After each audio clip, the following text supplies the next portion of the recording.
দেখলাম ফারুকিক দরিছে বিএনপি পোলাপায়ন কেন ওয়াসিমের ছবি ড্রোন শোতে দেখায় নাই। ফারুকি দেখলাম মাপটাপ চাইতেছে, ফারুকির এই অভ্যাসটা ভালো, কিছু বার্তা দেয় না। এর আগেও পাঠ্য বইয়ে ওয়াসিমের নাম না থাকায় খুব খেপেছিল ছাত্রদল, দেখেছেন না, মনে আছে না? ছাত্রদলরে বলি, ছোট ভাই হিসাবেই বলি, ওয়াসিম আমাদের প্রিয়, সব শহীদেরাই আমাদের প্রিয়। শহীদদের উপরে দখলদারি করতে নাই, এতে শহীদের অসম্মান হয়, অমর্যাদা হয়। এটা পরামর্শ দিই আর এটা ইতিহাস বলি। 1990-এ আইকনিক শহীদ ছিল দুইজন, নূর হোসেন আর ডাক্তার মিলন। ডাক্তার মিলনের হত্যাকাণ্ডই এরশাদের পতনকে ত্বরান্বিত করে। উনি জাসদ করতেন, আমরা জানতাম। উনি বিএমএর নেতা, ডাক্তারদের নেতা, এটা সারা দেশে পরিচয় ছিল। ঢাকা মেডিকেল কলেজের টিচার ছিল। এখন এরশাদের পতনের পরে জাসদের মনে হইলো এটার পয়েন্ট নিতে হবে যে ডাক্তার মিলন জাসদ করতো। সারা দেশ পোস্টারে ভরায় দিল জাসদ নেতা ডাক্তার মিলন বলে। মানুষজন পছন্দ করলো না। উনি ডাক্তারদের নেতা, ঢাকা মেডিকেল কলেজের শিক্ষক, 90-এর শহীদ, এই পরিচয়টা ঢাকা দিতে চাইলো জাসদ পরিচয় দিয়া। কি ফল হইল? নূর হোসেন যুবলীগের কর্মী ছিল, তার নাম সবাই জানে। ডাক্তার মিলনের নাম আজকে কয়জন জানে? এইভাবেই দলের স্বার্থ খাইয়া ফেলে শহীদের অমরত্বকে। ওয়াসিম শুধু না, সব শহীদের নামই টিকে থাকবে যদি ছাত্রদল আধিক্ষেতা না করে। শহীদদের মধ্যে শিবিরের ছেলে নাই, অবশ্যই আছে, ওরা তো আধিক্ষেতা করতেছে না। একমাত্র ওয়াসিমকে নিয়ে আধিক্ষেতা করতেছে ছাত্রদল। যখন মানুষ দেখবে যারা জোর করতেছে তো আমার উপরে, তখনই মানুষ মুখ ফিরায় নেবে। এভাবে হয় না আসলে। ওয়াসিমের নাম না আসলে কোথাও যেইভাবে ছাত্রদল ঝাঁপায় পড়তেছে তার উপরে, তাদের কিছু কথা বলতেই হয়। আপনাদের কি আদৌ কোনো নৈতিক অধিকার আছে কারো সমালোচনা করার ওয়াসিমের নাম না নেওয়ার জন্য? না, নাই, নাই, আপনাদের নৈতিক অধিকার নাই। আপনাদের দলেরও কোনো নৈতিক অধিকার নাই কারো সমালোচনা করার। জি, ঠিকই শুনতেছেন। আপনাদের বিএনপির কারো নৈতিক অধিকার নাই কেন ওয়াসিমের নাম নেওয়া হইল না এটা বলার। প্রমাণ চান? এইটা সাহেব দেখান তো 7ই আগস্ট 2024-এ তারেক রহমানের বক্তব্য, যেখানে শহীদের নাম উল্লেখ করতেছে। শুনেন। দেশ এবং জনগণকে স্বাধীন করতে গিয়ে চোখে মুখে বুকে গুলি আলিঙ্গন করা আবু সাইদ কিংবা মুগ্ধের মতন হাজারো ছাত্র ছাত্রী তরুণ তরুণীকে প্রাণ বিসর্জন দিতে হয়েছে। শুনেছেন ওয়াসিমের নাম আপনাদের ভারপ্রাপ্ত চেয়ারম্যান কইল? কয় নাই তো। উনার এই বক্তৃতাগুলো তো স্ক্রিপ্ট করে বক্তৃতা। উনি কেন ওয়াসিমের নাম কইল না? উনি তো লিখেই বলতেছেন, তাই না? আগে উনারে ধরেন, তারপরে অন্যদের ধরতে আসেন। যাই হোক, আজকের প্রসঙ্গে আসি। আজকের প্রসঙ্গ শ্রী শ্রী ওয়াকারানন্দ প্রভুপাদ। এই নাম কেন দিলাম আসেন সে আলাপটা করি। এই শ্রী শ্রী ওয়াকারানন্দ প্রভুপাদ মনে হয় জিন্দেগির ভালো হবে না। মাসুদ ভালো হবে, উই ভালো হবে না। প্রভুপাদ কেন করছি? কারণ উই যা কাজ করিচ্ছে তাতে এটা ছাড়া আর কোনো কিছু কওয়া উচিত হবে না। ওয়াকারানন্দ প্রভুপাদ বাংলাদেশে ইন্ডিয়ার মূল চালিকা শক্তি হয়ে উঠছে। তার উপরে ভর করেছে ইন্ডিয়া। সে এখন ইন্ডিয়ার মূল প্লেয়ার বাংলাদেশে। তার উপরে ভর করিয়া ইন্ডিয়া কিছু করবে পারবে কিনা সেটা অন্য আলাপ, আমি আসিচ্ছি সে আলাপে। তার আগে দেখে নি কেন আমি তারে প্রভুপাদ কইছি। ওয়াকারানন্দ গেছে রাশিয়া, তারপরে ক্রোয়েশিয়ায়। জানুয়ারিতে রাশিয়ান রাষ্ট্রদূত দেখা করেছিল, তাই গেছে রাশিয়ায়। রাশিয়া কেন? কেন আমরা হিন্দুস্তান টাইমসের শিরোনাম দেখি, লিখেছে হিন্দুস্তান টাইমস, অভ্যুত্থানের জল্পনার মধ্যে ভারতের বন্ধু দেশে বাংলাদেশি সেনাপ্রধান করলেন কাজ। এই কথার মধ্যে সবকিছু কয়া দিছে। তাহলে কি কাজ করতে গেছে ওইটি? আপনি যখন কারোর সাথে ঘুটু করতে যাবেন না, তখন তৃতীয় একটা দেশে যাবেন। এই তৃতীয় দেশটা হইতেছে রাশিয়া। এই রাশিয়ায় গিয়া সে ইন্ডিয়ার পানি পড়া নিয়ে আসিছে। আইসে সে দেখাতে গেছে যে দেখো দেখো দেখো, বাংলাদেশে ইন্ডিয়ার সিফল সালার এখন আমি ওয়াকারানন্দ প্রভুপাদ, আমার এখন সাদ দেখবা, বুঝছাও। গেছে বৌদ্ধ বিহারে, দেখেছেন? হিন্দুস্তান টাইমস কি নিউজ করলো এবার দেখেন। বাংলাদেশ ভাগের কথা উঠতেই এবার মৌলবাদীদের কড়া বার্তা সেনাপ্রধানের। ওয়াকার বললেন, দেখে যাও। এরপরে কুটি গেল, এরপরে গেল পয়লা বৈশাখ করতে ঢাকেশ্বরী মন্দিরে। আর পাশে কে? এডিটর সাহেব দেখান, এই কিরে, এই কিরে কিরে, সন্তোষ শর্মা। সন্তোষ শর্মা বাংলাদেশের রয়ের 1 নাম্বার লোক। বাংলাদেশে আলেমদের ইন্টারোগেশনের টাইমে হাজির থাকতো এই সন্তোষ শর্মা। শোনেন হারুন ইজাহারের কণ্ঠে। একটা নাম আমি বলতে চাই, আপনাদের সকলকে চিহ্নিত করে দিতে চাই। সে হচ্ছে এই একটা পত্রিকা ইদানিং খুব দেখা যায়, কালবেলা পত্রিকার সম্পাদক সন্তোষ শর্মা। সে সরাসরি ওই বিদেশি এই কান্ট্রি ম্যানেজারের পক্ষ থেকে, স্টেশন ম্যানেজারের পক্ষ থেকে সে সরাসরি আমাকে রিমান্ড নির্যাতন করেছিল। সেজন্য ওই কালবেলা পত্রিকার সম্পাদক সন্তোষ এর বিরুদ্ধে, শর্মা, ওর বিরুদ্ধে মামলা হতে হবে। এবং সে কিন্তু নিজেকে অনেক বিভিন্ন আড়াল দিয়ে সে নিজেকে আড়াল করার চেষ্টা করেছেন। এরাই কিন্তু আমাদের এই রাষ্ট্রকে সর্বদিক থেকে ধ্বংস করেছেন। এরপর 21 টিভির নিউজ দেখেন। আর এটা সন্তোষ শর্মা এখন তিনি দৈনিক কালবেলার সম্পাদক ও প্রকাশক। কাজ করেছেন শক্তি নামের পত্রিকায়। সাপ্তাহিক সুগন্ধার মালিক ছিলেন সন্তোষ শর্মা। হয়েছিলেন দৈনিক আমাদের সময় পত্রিকার ব্যবস্থাপনা সম্পাদকও। দেশে পূজা উদযাপন পরিষদের কেন্দ্রীয় কমিটির সাধারণ সম্পাদকও তিনি। ভারতের প্রধানমন্ত্রী নরেন্দ্র মোদীর সাথে ঘনিষ্ঠতার সংবাদ প্রকাশ করে তার নিজের পত্রিকাতেই। পেশাগত এসব পরিচয়ের আড়ালে সম্প্রতি বেরিয়ে আসছে ভয়ঙ্কর তথ্য। সন্তুষ্ট দুটো সরকার সে ইউজ করে, একটা সাংবাদিকতার আর হলো সম্পর্ক। সে বাংলা পূজা উদযাপন পরিষদের সাধারণ সম্পাদক। হেফাজতে ইসলামের যুগ্ম মহাসচিব মুফতি হারুন ইজহার চৌধুরীর দাবি, ভারতীয় গোয়েন্দা সংস্থা র এর এজেন্ট সন্তোষ শর্মা। এইটা সাহেব, এবার আর ওর আসল প্রভু মোদির সাথে ছবিটা দেখান।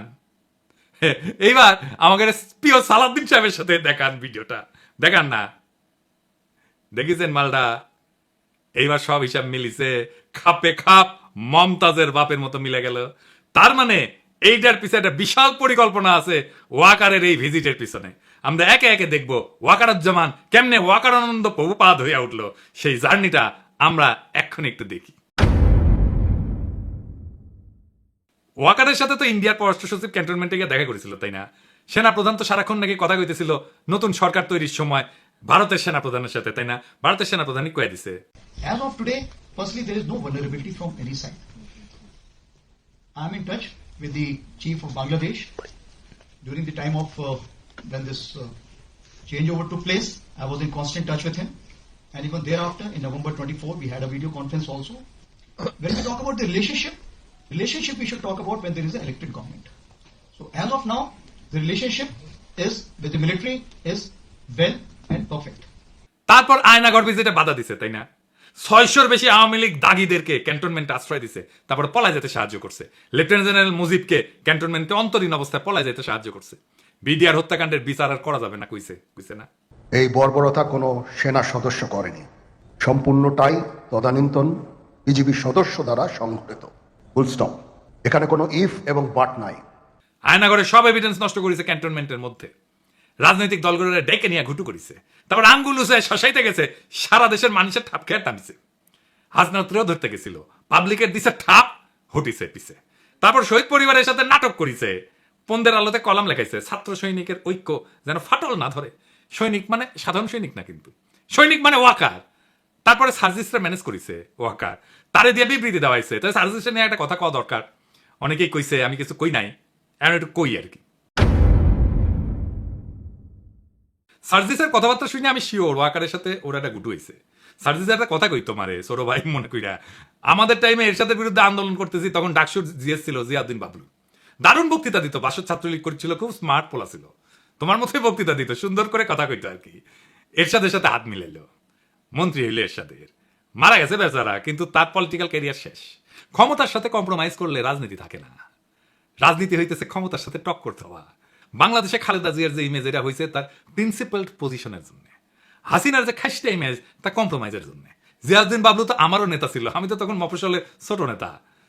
আর জিয়াউদ্দিন বাবলুকে কেউ চিনে? ওই সময়ের কত নেতা আছে না, কত নেতা ছিল, তো আমার যেটুকু পরিচিতি হয়েছে সেটুকু পরিচিতি তো তাদের নাই। অথচ আমি তো তখন মফস্বলে কর্মী ছিলাম, তাই না? রাজনীতি একটা অনেক লম্বা পথ।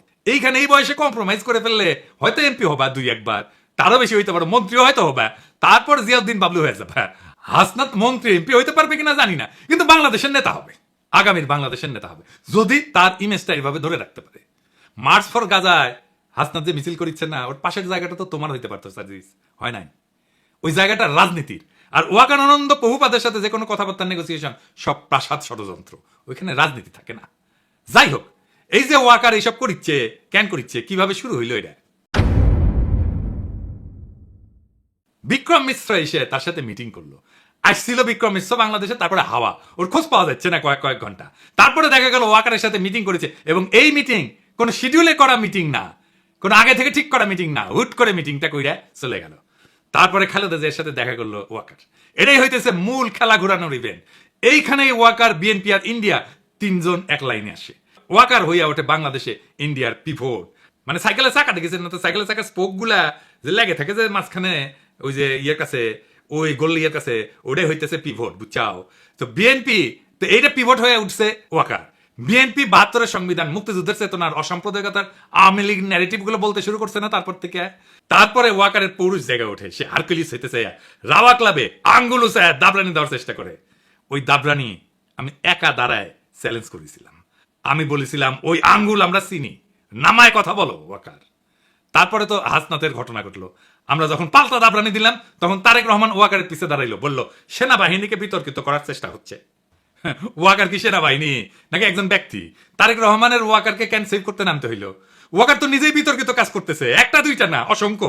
বিক্রম মিশ্র হাওয়া হয়ে গেল কয়েক ঘন্টার জন্য, তারপরে জানা গেল ওয়াকারের সাথে মিটিং। একটা রেসপন্সিবল রাজনৈতিক দল হিসেবে তো তারেক রহমানের ওয়াকারকে প্রশ্ন করা উচিত ছিল বিক্রম মিশ্রের সাথে কি আলাপ, কি কথা তাহার শোনে। এই মিটিং তো শিডিউলের বাইরে ছিল। শয়তানির পর শয়তানি করে যাবে, কিছু কওয়া যাবে না, বললেই সেটা সেনাবাহিনীর বিতর্কিত করার চেষ্টা হবে। বাহ, খুব মজা। আমি যারমি করবো, আমাকে কেউ কিছু কইতে পারবে না। কি চমৎকার ইন্ডেমনিটি। যাই হোক, ওয়াকারকে দিয়া ইন্ডিয়া কি অ্যাচিভ করাইতে চায়? প্রথম, হাসিনার বিচার যেন বন্ধ করতে পারে। 2 নাম্বার, আওয়ামী লীগকে যেন নির্বাচন করতে দেওয়া হয়, সেজন্য ওয়াকার ইনক্লুসিভ নির্বাচনের কথা কয়। 3 নাম্বার, আওয়ামী লীগ যেন পুনর্বাসিত হয়। এই জন্য ওয়াকার যত নড়াচড়া করবে ততই রাজপথে আওয়ামী লীগের মিছিল বেরোবে, বড় হইতে থাকবে এই মিছিল। এর ওর বাসায় যায় আগুন দিবে। আর ফাইনালি আওয়ামী লীগকে যদি ফেরানো নাই যায়, তাইলে আওয়ামী লীগ ইন্ডিয়ার হইয়া যে রোলটা প্লে করেছিল সেটা যেন বিএনপি করে, আবার যেন ইন্ডিয়ান রাজত্ব কায়েম হয় বাংলাদেশে। তো ওয়াকার করে দিয়া কি আবার রাজত্ব কায়েম করতে পারবে ইন্ডিয়া? স্বপ্নে পারতে পারে, স্বপ্নে তো কত কিছুই খাওয়া যায়। 1/11 আমেরিকায় কু করাইছিল না, তারপরে বাংলাদেশকে তুলে দিছিল ইন্ডিয়ার হাতে।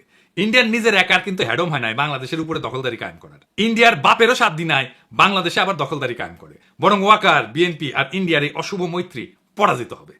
এটাই ইতিহাসের নিয়তি। বাংলাদেশে এক গুরুত্বপূর্ণ সন্ধিক্ষণে দাঁড়ায় আছে।